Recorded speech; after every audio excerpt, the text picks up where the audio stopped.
ભાવનગર શહેરના કાળિયાબીડથી ઇસ્કોનવાળા માર્ગ પર યુવાનને છરી મારી લૂંટ ચલાવાઈ।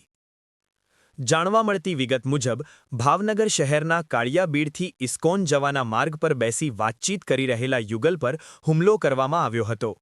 યુવાન પોતાની મંગેતર સાથે બેસી વાત કરતો હતો। એ સમયે એક્ટિવા બાઇક પર આવેલા બે અજાણ્યા શખ્સોએ યુવાન પાસે રૂપિયાની માંગ કરી હતી, જેમાં યુવતીએ વિડીયો ઉતારતા યુવક પર છરીથી હુમલો કર્યો હતો।